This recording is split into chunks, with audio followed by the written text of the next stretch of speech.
only 1 in 1,000 exploration projects end in a mine. Most exploration programs essentially fail. If you take away the reward that they're playing for, they're getting involved for, the hope of that 10 bagger or 100 bagger, why are you putting money into exploration?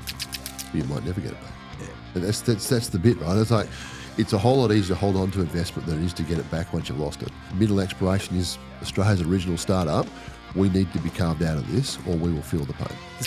You can't underestimate or overestimate how valuable certainty is to industry. When we go in and put our investment in, once we're there, we're not leaving. Our investment is captured. We're going to be there 10, 20, 30 years. We're signing up for the deal we got when we went in.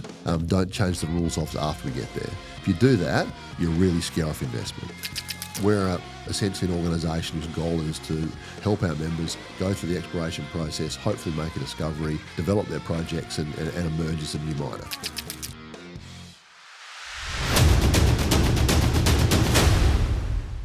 Welcome back to another episode on the Gold Room Podcast. Thanks for tuning in today. I have Warren Pearce from AMEC. Warren, thank you very much for joining me, mate. Yeah, thanks, Josh. We both have strips to win. You turned up and got a little cough, so if there's any coughs throughout the episode, I apologise. I've got one and two. That's all right, mate. That's travelling for you. Yeah, that's right. And the cold is not very often, but we're getting some bloody cold days here in Perth. Flippin' heck. Yeah, I came back from Canberra a couple of weeks ago. It was colder in Perth than it was in Canberra. Yeah, it's a bit of a surprise. Would have got the cold shoulder over there too with everything that's going on. Anyway, we'll get into that. Mate, life in the times. Yeah. Go. Early years. Go. Oh. Where'd you come from? Born, grew up, went to work. We're going to need something else. More than that. Okay. So I was born in Armadale. My folks had established a home there. And so essentially my early years were there. Went along to the Armadale Primary School and basically that sort of followed the pretty typical path, which was going off to high school. Got a basketball scholarship that sent me off to Wilton. Awesome. So that sort of moved me out of the Armadale high school space and really sort of followed that sort of through. What was Armadale like back in the day? Because she's an up-and-coming suburb now, right? Look, quite a lot like it is now. Like the truth is, it's a good community. It was a good place to grow up. Indeed, I've moved back there with my family because I want them to have the same experience I did, which is sort of living in a space that's kind of city but also a bit country. It wasn't rough. Look, it's always had that reputation, and it's a bit rougher than some of the other places, but in truth, it's never really been a problem. Awesome, that's good to hear. So I think the reputation sort of a bit exaggerated for the experience, and indeed never caused any problems for me or my family, and a really place I'm really proud to grow up in. But I think just to the early life, how did I get to where I am now? Well, it's sort of. There really wasn't a lot of touchstones with mining back then. So why is it different than it is now? Like now in Armadale, the new suburbs in Byford, sort of Harrisdale, Haynes, there'd be a lot of people working FIFO, lived there, made their life there, built their homes. And back when I was a kid, I don't think I knew anyone who worked in the mining industry. I think I had a mate whose dad worked on an oil rig. That was it. I didn't really come into contact with the mining industry in any meaningful way until much later in life, really into my working life almost. I vividly remember being in our basketball team playing for the Wilton high school team, and Rio Tinto had brought a group of Aboriginal kids down from, I think it was the Kimberley, might have been the Pilbara, to play us. We played a scratch match essentially at the old. They smashed you, didn't they? They did not. I think we got the best of them that occasion. Really? Very talented they were. Yeah. But I remember asking my coach, "What's Rio Tinto?" And he said, "Oh, I think they're a mining company." And admittedly, what year was this? This is 1997, so it would have been 16 or 17. I think they're a mining company. It's a strange one. Yeah, in fairness, they probably only just rebranded. I'm sure I remember things like Hammersley Iron and things like that on the news and stuff like that when I was a kid. But really, you just didn't hear or read about it. It just wasn't a thing that was something that I was attached to. And I thought a bit about that because we think about industry image and all the things around industry support in the community and so on. You have to try and remember that a lot of people have direct touchstones in the mining industry. They know people who work in it, or their family's been involved with it. They understand what it is, they get it, and consequently usually support it. There's an awful lot of people who are completely divorced from it, who don't understand how it impacts their lives at all. Yeah. And until you come into some kind of contact and experience with it, it's very difficult to really appreciate what and who we are. For sure. Mate, like I always like to ask, the transition from high school to, was it university, or what was your first job? What were you doing? So I went to university. I went to UWA to study initially arts. My dream was to be a psychologist. Okay. I figured out I didn't want to do that about 3 weeks in. And then I transferred over to law the following year and completed a law degree over the next sort of 4 or 5 years. And knew I didn't want to be a lawyer pretty early on in that process too. But what did you want all these times that you? Well, this what is the were thing. you thinking? You're just still trying to figure out what you want to do. Yep. Finished your law degree. What age? 24, I don't know, something like that, 23, 24, something like that. And then went out to work for the state government and found something I actually was interested in, which was sort of politics, which perhaps, shouldn't have been surprising. My father had been in politics before, so my parents basically my parents had some interaction with the mining industry through Kalgoorlie. So Dad had become, got a Commonwealth scholarship or whatever the bursary was for a teacher's diploma at the time, and became a teacher, which then meant you had to go and take a job in remote WA. And so they landed a job in Kalgoorlie and essentially moved there. And Mum went to work for Western Mining. Wow, awesome. Briefly, that was probably, I found that out later in life. So Mum had been mathematics student. She'd worked in some engineering companies over in Melbourne, and then when she came back and looking for a job in Kalgoorlie, well, Western Mining was there, and they had a computer. And so there are 2 computers in Western Australia. Mum had worked briefly at Cyro, and so I'd worked with this computer they had down in Perth. So they basically sent her back down to retrain, and come back and help them use this is back when computers were as big as rooms, right? Yeah. And so help the geos basically feed all the information they were getting from their drill results and all their surveys. And so she did that while Dad taught at the high school, and then eventually moved back into Perth. And so you weren't around at this time? No, I came later. Okay. So that was I can't remember, late 60s, early 70s, it was the nickel boom. Yep. They vividly remember the nickel boom and the sort of the wild and high times in Kalgoorlie at the time. I'm sure Cal's been through a few of those, quite a few. And then they moved back. Dad then was involved, I think, in the teachers' union, and then ultimately went into politics as a Labor MP, and was as a minister when I was young. So Dad was in government when I was bit after I was born, and then really through my childhood years. So my old man was a local member of Parliament while I was at the school, and everything was fine. Dad was off working. Mum quit work to raise me, and Only child? Only child. Okay. Only child. And never really missed it, but back to the basketball scholarship stuff, like there's a reason I play basketball. You can play basketball by yourself. Yeah. You can't kick a footy by yourself. No, Not much fun. So it probably affected me in some way, but the truth is I had a really great childhood. I'm fortunate to grow up in a place where good community, teachers and parents were really involved in the schools, really cared about the community they lived in, and that sort of set me on a pretty good path, I think. Beautiful. After obviously working for the government, at what point? So you said you've been working with AMEC for 9 years. That's a bloody good innings, and you would have seen some things. You've seen the ups, the highs and lows, what exploration companies need, what mining needs from a government level, what they expect out of the government. My interactions in my early working life with the mining industry weren't great. So I went to work for Alana McTiernan, who had been the member for Armadale, but also was the Minister for Planning and Infrastructure. And I had a few jobs for her before I was in a sort of a policy role. But the interactions around her portfolio largely came with ports and freight and roads. Mining companies obviously use this all the time. Issues around capacity, building new capacity, new berths, and redeveloping the port authorities and things like that. All of which are sort of largely positive. But really, my first interaction, almost probably second, with the mining industry was around Esperance, and back in the mid 2000s, the Esperance lead contamination issue. One of the mining companies, Magellan, had been moving lead out of the Esperance port. Between them and the Port Authority, in essence, the practice wasn't being done correctly, and on the onshore winds, they were loading up the town with lead. And Esperance at the time wasn't on the scheme for water, so everyone had rainwater tanks, which basically worked like collectors. And so we fought basically after a pretty significant environmental issue around wildlife and birds. The investigation began to see what damage has potentially been done to the community, and testing people and children for lead levels, and it was all pretty scary. I spent 18 months basically working with the port and government to try and clean that issue up and make sure that people's health hadn't been impacted, that we were doing the right thing to rehabilitate the environment, and then put in the right practices at the port to ensure that these things didn't happen again. But that brought me into contact with probably the worst picture of industry.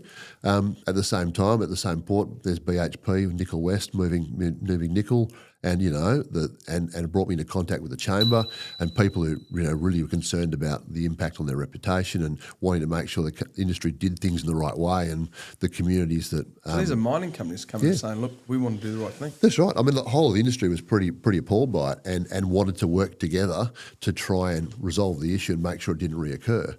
And I think. In that regard, it was quite a positive experience, and I learned an awful lot about it at the time.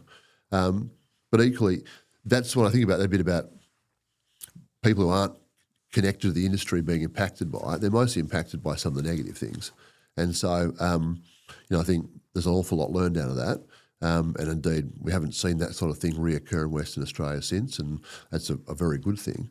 But it was we did have Wittenoom. Well, Wittenoom happened long before. Yeah. And you know what year that was? Oh no, Wittenoom was back in the 60s, wasn't it? Was it? Yeah. If you go back as far as that, I think you'd think that huge, massive disaster. Yeah, that's right. And it's like that was something even back then. Well, that's right. But also, it's just people dealt with these things in different ways, and so with our industry, it's been around a long time. Practices have changed massively. If you go back to the sort of even the 70s and 80s, the things we do in mine rehabilitation, environmental protection, at the time were kind of considered world leading. If you looked at them now, you'd be kind of pretty disappointed. Things that the standards have improved immensely, and mostly driven by the industry more than government. So it's good to be able to look back and see where we've been and where we're going, but also you've sort of got to have some recognition that the way we did things in the past needed to change. Yep. And indeed, mostly the goal of industry and our leaders is to ensure that the things that have occurred in the past never reoccur, and that we're doing our best to take care of the legacy issues that still exist. Yeah. Mate, when people look at AMEC, do they see another organisation, or how would you explain the role of AMEC to people in the industry? Yeah, so we'll call it AMEC to make it easy. But what it is, what we do is represent all the small players. So we're an organisation that was basically built by the smallest and small players back in 1981 because they realised they couldn't get a voice into government. And so if you're a small company of 3 people, you've got an exploration program, it's pretty hard to get the ear of a state government. But if you come together as 100 companies who've all got similar interests and similar needs, then government's got to listen.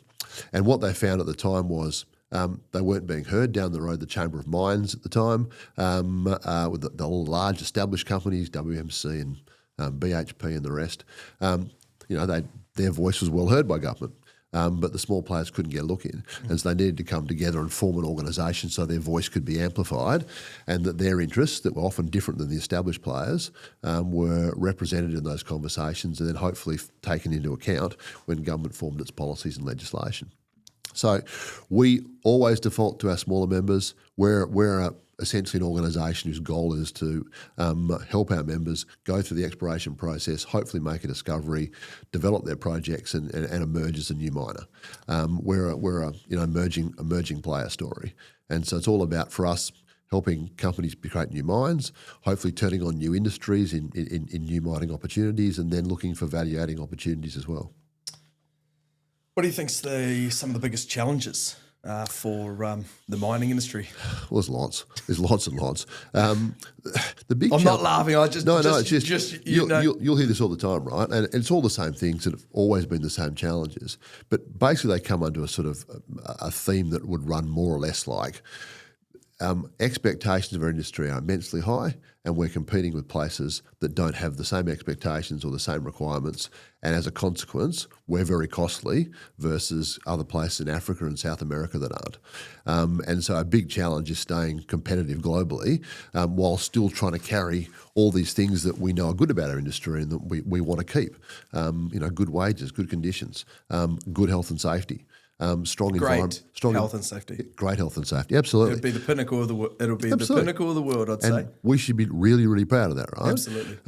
We're competing against countries and places where they don't value that, and where hundreds of people die every year.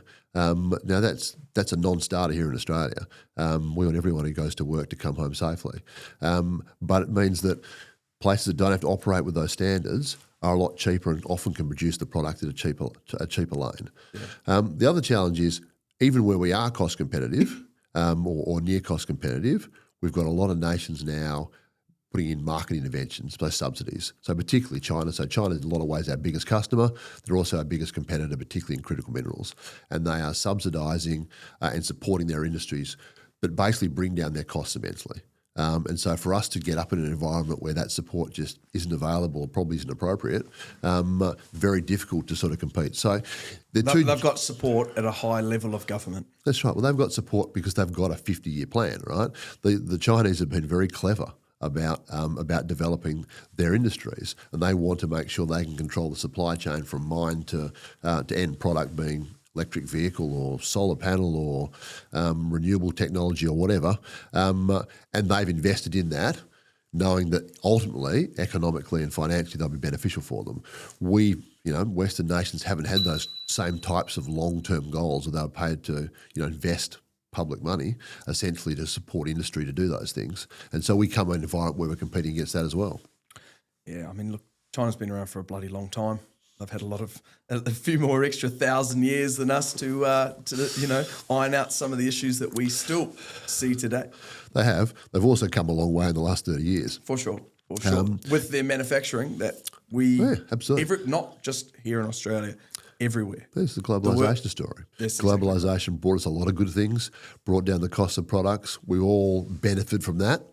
But it's also created some pretty significant vulnerabilities, which means if you're reliant on products coming through China for your national security or just for your industry security, then the reality is you've got a pretty substantial vulnerability if China takes a different position and stops providing you those raw materials or stops providing those products. So we're certainly not in a position here if China turns the taps off for whatever. We're not in a position here to come up. It would take a long time for us to be able to develop. And we've learned this through COVID, right? Like the reality was suddenly we're a nation at the end of the supply chain who's very reliant on pretty much everybody else. Yeah. And when those countries turn inward and go, right, well, we've got to look after ourselves first, suddenly you find yourself a long way down the tier. On the other hand, globalisation's been particularly good for us in some space, like the fuel security issues of the last sort of 6 months with the Iran war. Our position as You've stolen me bloody question, mate, but we'll just go straight into it. But think about how important that's been, right? So us providing LNG and coal into particularly nations like Japan and China has been a really important negotiation or leveraging point for our Prime Minister to go there and say, look, we are reliant on diesel, you provide diesel, we need it. You provide that to us to keep our economy going, we'll keep the LNG and the coal coming. And that's essentially been interdependence with two nations looking together for their own security and reliability. So it's been really important. So in one sense, globalisation, I think some of the rough edges, the impacts it's had based on local industries, particularly manufacturing, doing things at home, have been really, really difficult to swallow. On the other hand, it's brought us a lot of things that have been valuable to us too. So now what we're doing is trying to find ways to retinker and re-establish those things that are important to have in a nation, sovereign capability, whether that's metals processing or critical minerals value adding, and how we get these pieces back into a bit more control and look for the economic opportunities that come with those in a homemade scenario. Capital gains, mate. Let's get into capital. Let's get into capital gains. It's she's a hot topic. It affects everybody.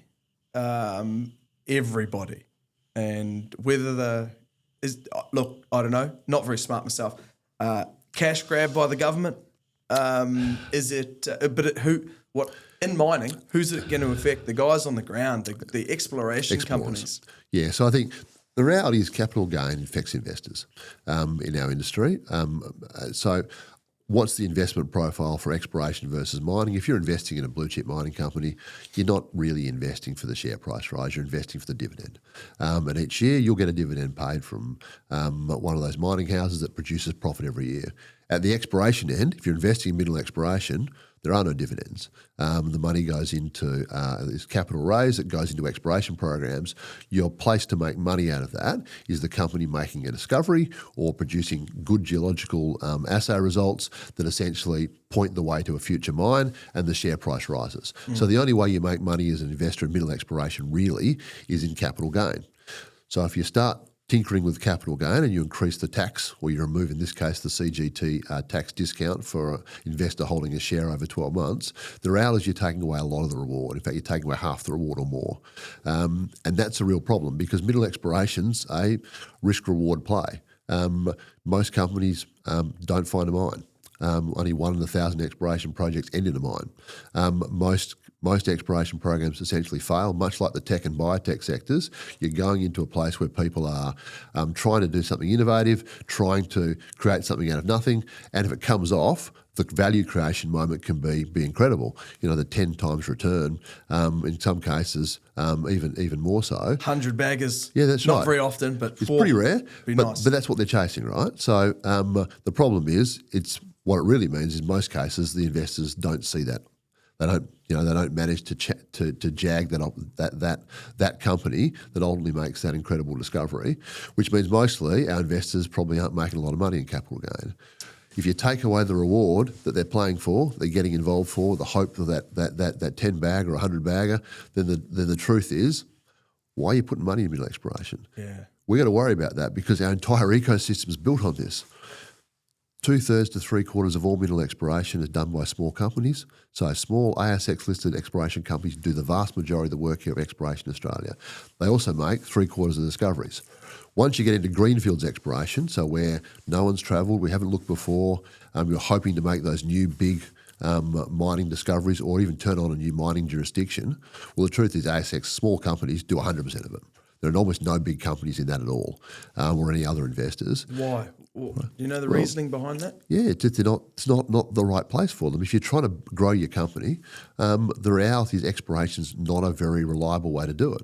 You can spend an awful lot of money and go nowhere. You're much better off as a big company utilising the capital advantages you've got, putting that into large operations, bulk commodities, and investing it, or then buying other mines or other companies and bringing them into the operation. And then you wait for the small companies who do that, take the risk, do the work. They'll make the discovery. What you'll have to pay to get that project will be much, much greater, but it removes all the risk. So essentially the small companies make the discoveries, project generate, and the big companies come in a lot of cases, pick up those projects and invest the money to build the mine. So capital gains tax is not going to work for small exploration. It's going to hurt a lot. And and the reality is we are so reliant. All you're doing is just increasing your risk. Why do investors want to, if it's already a risky game out there? Sometimes I'm buying shares based on and I certainly wouldn't give any shareholding advice, but sometimes I'm buying shares based on a cool person in the industry. I like Scott Williamson, and I bought some bloody shares in Horizon Gold, only because I think, shit, he's a good bloke. It's like betting on like betting on the horse races. You choose a jockey and you choose the bloody colour. Maybe you don't, but that's how I do it. No, I'm not picking them based on colour or the name. But I think you do. You look for people who've got, had success before and know what they're doing. But the truth is, it's only going to matter if the mineral's actually where they are. Absolutely. If they're in the right place, they've got a good chance. If they're not, they've got no chance. And the problem is you can't know that until you do it. And that's, so for all the hope that we could be, improve targeting and all the geoscience, all of it helps us target. But until someone goes out and puts in a drill hole, you don't know.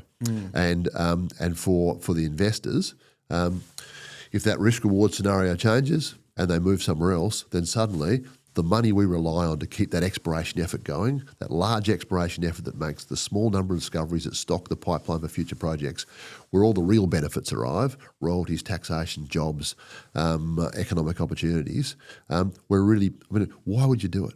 It's such a small tax grab, tax revenue gain, are really to put at risk what is essentially the industry that underwrites most of the economy. And so we're taking a pretty big chance. So this is pretty much our treasurer taking the same punt that a mineral exploration investor is. He's hoping he hits it big. Probably not a smart move. It's not good for him, and it's difficult, makes everything difficult for everybody else. Yeah. What about critical minerals, mate? Critical minerals is a good story. Yeah. Like one of the best stories I think in the last 20 years is watching something that we wouldn't have put a lot of value in. Some of these critical minerals went into traditional industries. Most of them weren't really sought after. Suddenly technology changes, different mineral requirements, different needs, and we've watched this whole industry grow up overnight. Super exciting. Yeah. Also kind of a wild ride. People would have gone back through their assay results and just gone, oh shit, we've got bloody gallium here. What are we going to do? I mean, you think about like Greenbushes is the world's biggest lithium mine. It was a tin mine. And then it was a lithium mine later on in its life, going into some pretty traditional industries and some more usual sort of practices. Suddenly, lithium ion, lithium phosphate, it's the battery solution for pretty much all mobile technologies. Very sought after. We've had companies looking all over the country for critical minerals. I've got 100 explorers out there looking for it, and maybe now 40 or 50 companies going through feasibility and trying to develop critical minerals projects. It's really exciting, but also it's really hard because unlike things like gold, where if you can produce gold, there's someone will buy. You don't have to worry about finding the customer. Critical minerals, you have to be able to align yourself with an offtake agreement, and someone in the supply chain is going to take that raw material and put it into something. So you've got to essentially go into a market where oftentimes no one knows what the price is going to be. No one really knows when the demand arrives. Our long-term themes and medium-term themes look good. And they've gone through some wild rides. Like lithium alone's been through boom and bust within the last 2 or 3 times in the last 10 years. Whereas normally the mining cycle runs sort of 5 or 7 years. You get sort of long cycles where commodity prices are up and really produces a lot of investment and activity. In the critical minerals game, it's happening much more quickly until those industries grow to a point they're more established and things become a bit more normalised. So it's a tough place to get investment. It's a tough place to find customers, but so incredibly important and valuable if we can find ways to take advantage of that opportunity. And that's what you've got. Lots of industry doing and lots of support from government trying to lean in and really lend a hand. Mate, we've got lots of bloody land access and permitting issues Australia-wide. Yeah, never go away. No. What's AMEC doing to support? Trying to make it simpler to get on ground. So I think if you think about an exploration company, the reality is you raise the money, then you go out and try and get the permissions to move forward. That can mean 18 months, 2 years before what you've raised money for can actually be used on something like an exploration activity. So we've got to find ways of moving that more quickly. We're trying to resolve the cultural heritage issues particularly. I think that's really something that's got out of hand in Western Australia particularly, and it's... There's no structure to it. I think that's the issue.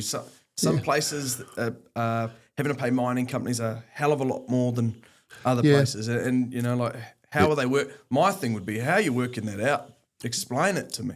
Well, you can't. So there's no uniformity across the state or across Australia. Every group approaches it quite differently. The major challenge, there's nothing wrong with the intent. I think industry really recognises the value of cultural heritage and wants to protect it and wants to work with traditional owners to do so. It's that we spend a huge amount of money in negotiating agreements and then a huge amount of money on heritage surveys, all of which in a lot of ways have little benefit for Aboriginal people. All the money goes somewhere else. Like the reality is 60% of that money goes to lawyers and consultants. And almost none of it actually makes it to a traditional owner. The remainder of it really goes to their representative bodies who are trying to just keep pace with all the work coming in front of them. So basically it's an administration cost that's washing their face. As a consequence, the mob, the traditional owners aren't any better off. And you think, well, surely in a process we've built largely to protect heritage, Aboriginal people would be at the centre of it. Well, in truth, they're not. And they're not getting anything out of it. all it's doing is slowing us getting on ground and slowing us making discoveries that might turn on something that will have a real benefit from them, which is a mining project. And that's when traditional owners really get the wins in terms of operations, in terms of job opportunities, in terms of royalty streams and investment in their communities, in terms of being able to set up their own businesses to support and supply to the companies. All of those things are excellent things to make change in Aboriginal remote communities. How's that been conveyed to them? Well, by their representatives, their lawyers, who probably are pretty self-interested. And like, if you're a lawyer representing, you got no desire to make things move quickly. From a lawyer. Yeah, from the lawyer. I mean, I think there's a lot of lawyers in WA be critical of the way that's been approached. Yep. And I think it's scandalous that all the money ends up with white lawyers and white consultants rather than traditional owners. And I think if the community understood that, I think, we've run various sort of focus groups to try and understand where people are on these issues. And what you get is the community pretty readily acknowledges that traditional owners are getting screwed. But I think the mining industry's screwing them. And we're not. We're not being screwed. They're being screwed by a lot of their own representatives who are essentially taking the money, getting in between the proponent and the traditional owners and seeing that the money goes somewhere else. I think that's important to keep pushing that fact that, listen, we should be working together. Yeah. Is there a way to remove the legal nonsense out of it? Does the government get involved and say, hey, listen, this is going to be the policy and this is going to be the procedure and this is going to, because imagine taking an exploration, land rights from 18 months to 6 months or even quicker, like if we can get it out quicker, the exploration be a big companies incentive for investment, wouldn't it? I think so, yeah. And so government is starting to work on those issues now. We've been working talking to them for over a few years now since the last effort sort of fell over. But essentially one of the best ways to do this is standardise. Come to a point where you've got fair template agreements that sort of represent our needs and Aboriginal people's needs. And so start on the paper where you essentially, the agreement's there, we all know what the arrangements are, you start standardising and providing guidelines around what you have to do for a heritage survey, what's required for a heritage report, things so they don't have to be recreated every time. Finding ways in which you can share the information that comes out of these surveys, so things don't have to be resurveyed. All things that make a big difference, make a material difference for us, and ultimately make a material difference for them as well. Yeah. So I think... Sounds like they're trying to reinvent the wheel at every point, but making the wheel of different sizes. Well, that's right. And, if you're a company, what your cost and time incurred will be depends entirely on who you run into, which ground you're on, and what the attitude of that particular representative body is. And that makes it very difficult when industry is looking for more certainty. What they've got is complete uncertainty about what the process will be, what the cost will be, how long they're going to be there. That's a difficult scenario to explain to investors. Mate, my next question was the bloody fuel one, but we've covered that already. Looking ahead for the next, actually no, I do have one. Do you think that we should have our own fuel refinery over in Western Australia? Look, I did. I remember when it was closed, and I remember seeing the announcement. I rang a bunch of members and said, "Look, is this a problem? Like, it sounds like we're all relying on diesel. Surely not having a refinery is a problem." The answer was, no, not really. We'll just import it, and that's sort of what happens now. And for the last 5 years, that's worked fine. The problem is if you run into a particular problem in the Middle East or in one of the other major fuel supply areas, suddenly you're pretty vulnerable.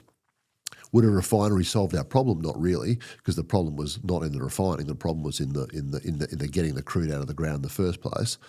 But I look at those things and think you don't want to give up these sovereign capability pieces, not least of which is they're very valuable. They create jobs, but also they give you an ability to do things when things get difficult. And if you're looking at the global picture right now, I don't think anyone should be thinking things are getting better. Things are clearly deteriorating. Absolutely. There are conflicts now in multiple continents.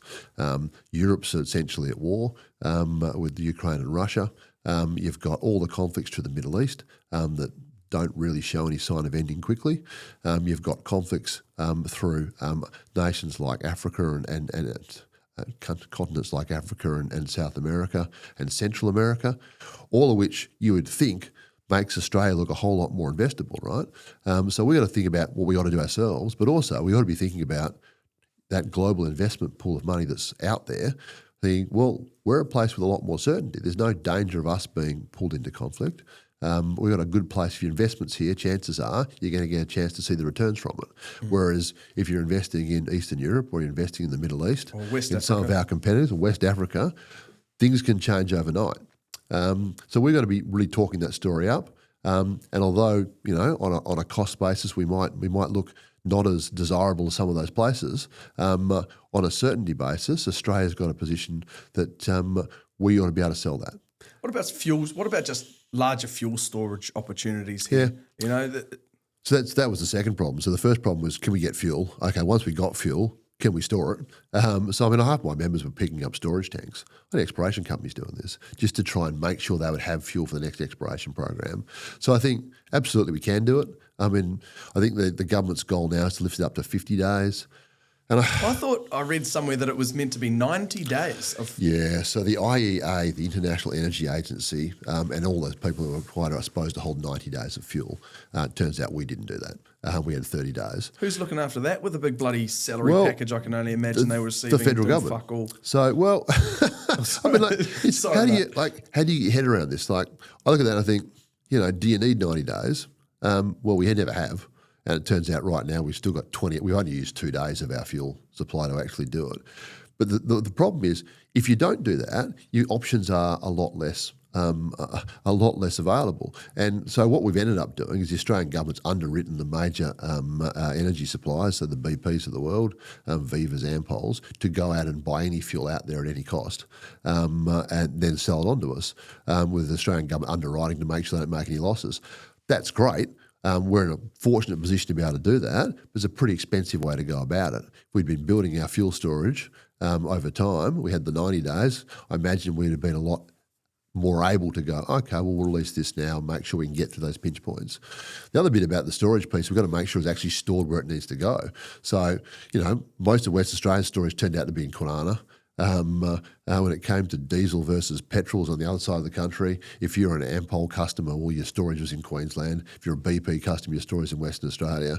If you're reliant on that company to be able to move it was difficult. So we've got to get a bit smarter about this. And I think when you talk about sovereign capability, security against interruption or conflicts around the world, we've just got to be better prepared. Yeah. And that means more money up front, but honestly, it's a pretty big risk to take if you're working without that insurance. Yeah, for sure. If you had the bloody Prime Minister, the great Honourable Anthony Albanese, and every state premier round your table, sitting there, what would you tell it? What would be the 3 top things that you'd want to be able to get across to them?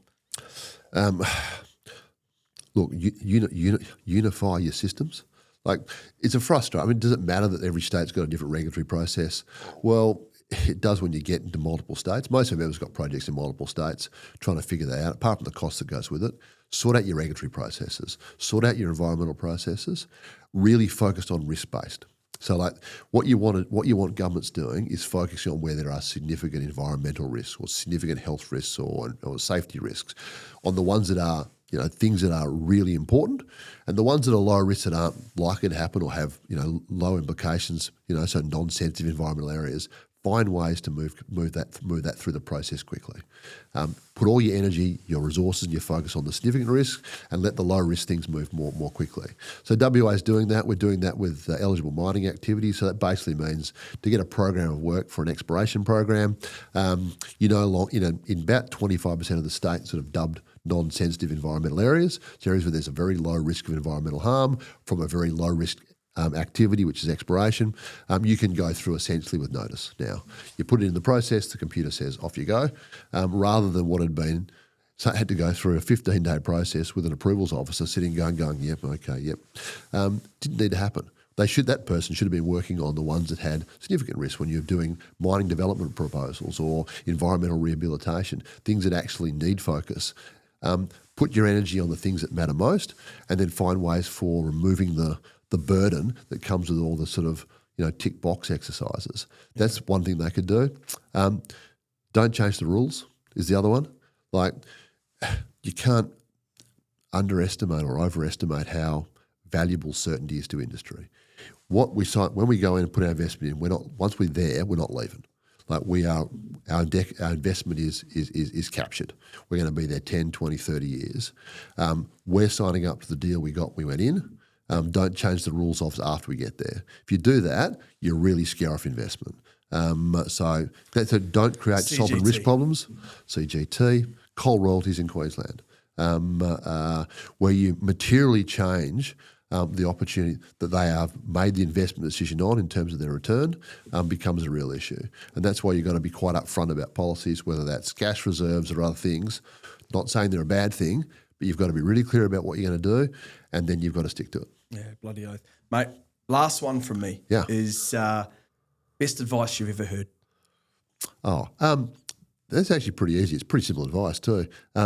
When I took a job, as my first leadership role running a group called our Local Government Managers Australia, which then became Local Government Professionals. So it was an organisation that represented local government offices in WA.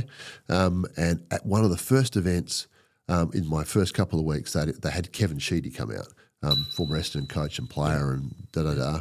He loves to get around and have a chat, doesn't he? And he was great. He came and spoke to, I wasn't a Kevin Sheedy fan particularly, but he spoke for 90 minutes. We had a big crowd. He came in and just ate up everything he had to say, and he was really, really knowledgeable, very inspiring. And I got a chance to, while he was signing hats and so forth, have a chat and say, look, I'm brand new. I've just listened to you talk about your leadership experience.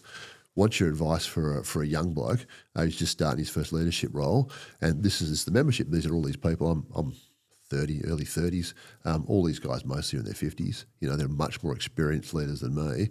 What's your advice for me going in? And he just said, look, just listen to them. And he said, look, when I was first coaching, I was a great player, and I brought in. I was coaching all these blokes who'd come back from war. They'd come back from Vietnam, or they'd come back from, these are. What was I going to teach them about life?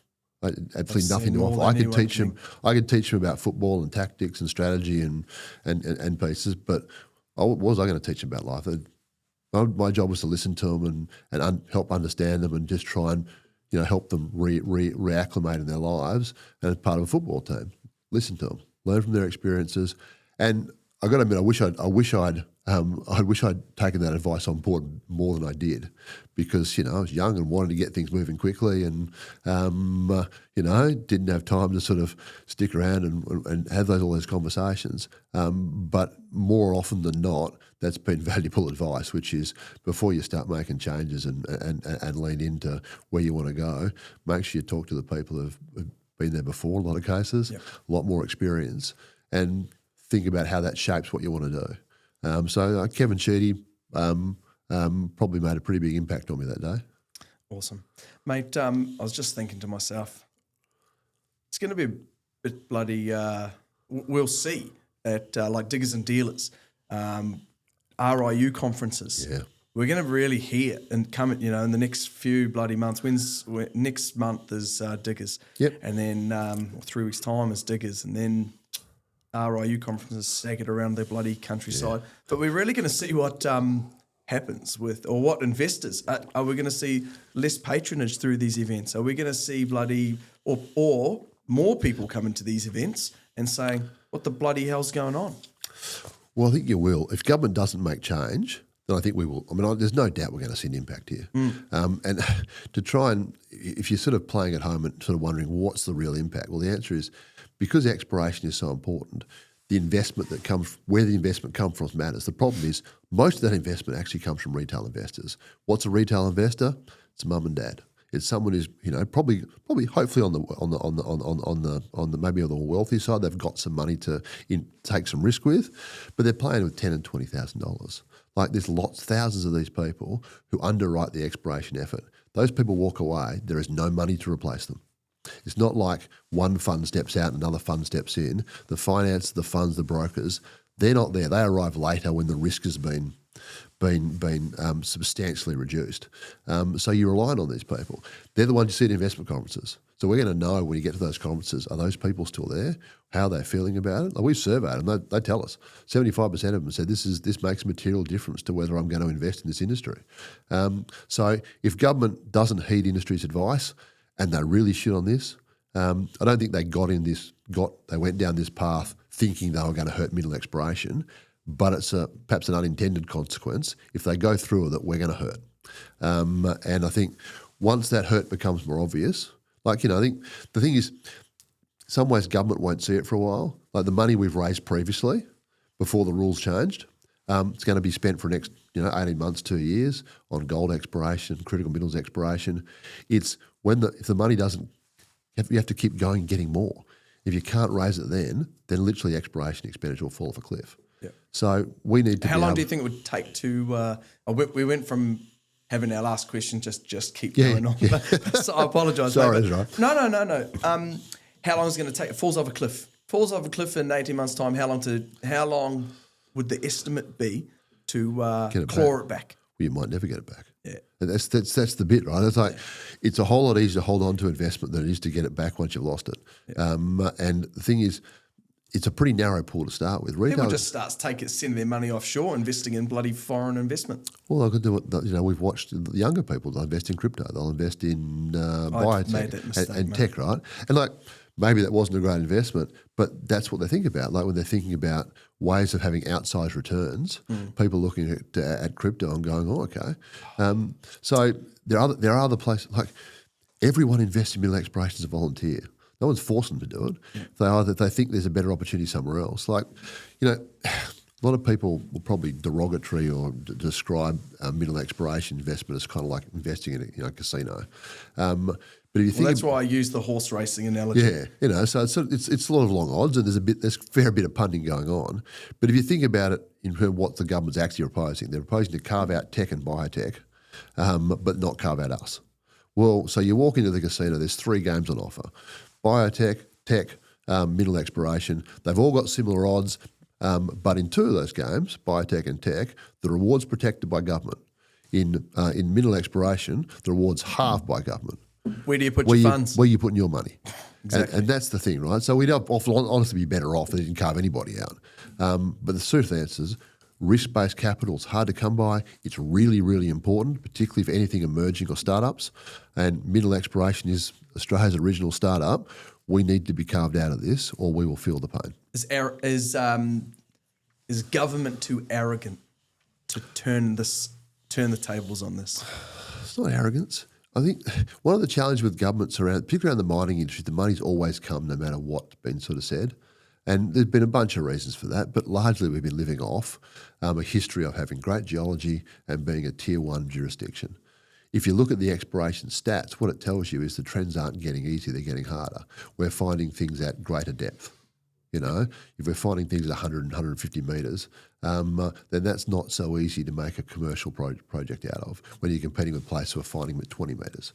Our story is getting more difficult as we undertake more exploration. Our jurisdiction becomes more mature. We've got more work to do. So governments have got to realise that there are cliffs here. And it's not such a thing as you'll see a slow downturn. You'll literally either things will keep rolling or they'll fall off a cliff. You're in a kind of a bilateral scenario where really it's very good or very bad. And I think I'm really concerned for this. Really concerned for this change. David Michael going to help us out? David does what he can. Like the truth is, David and the WA government aren't the ones proposing this, and indeed we've had Roger Cook and Treasurer Safiotti and David all making representation of the Commonwealth on behalf of industry. So mineral exploration, almost 2/3 at the moment is going into Western Australia. Yeah. Now a lot of that's into gold. While we're looking for gold, we're going to find other things. But WA will be much more heavily impacted than the rest of the state simply because we've got more of the industry. And so the WA government, I think, gets that. They've been pretty strong on this. Hopefully they'll help us get that over the line. But also, we're looking at those states and territories who've got desire to grow their industry. Northern Territory, South Australia, Queensland. All of these guys will be impacted by these changes. And so they're all picking up the paper and going, okay, well, no, this isn't going to be good for our state or territory.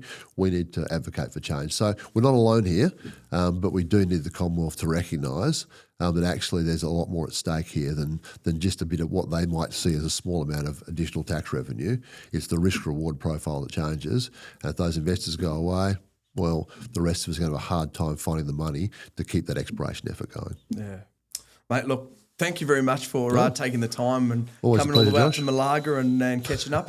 Look, also, the other thing is thank you very much for you and the team at AMEC for supporting A Miner's Promise. Yeah. I've seen you, caught you at a few of the events, and what an amazing charity. They do so much for the actual end result. So, mate. Yeah, and look, I can't speak highly enough of Miners Promise. They do such an important thing for our industry. And that the horrible scenarios where someone's killed or seriously injured, Miners Promise is there to support them and the families, and that's at the very least our industry should do. Yeah. But also, like, if you're an AMEC member now with Miners Promise, there's a range of things you can take up and receive a reduced cost to do so. And I couldn't encourage more of our members to do it. I think it's just a really great operation, and one that deserves all the support they can get. Absolutely. Well, mate, thank you once again. Yeah, pleasure, Josh. Thank you very much for tuning in to this episode. As per usual, I'm learning a lot. I hope you're learning a lot too. Thanks for tuning in.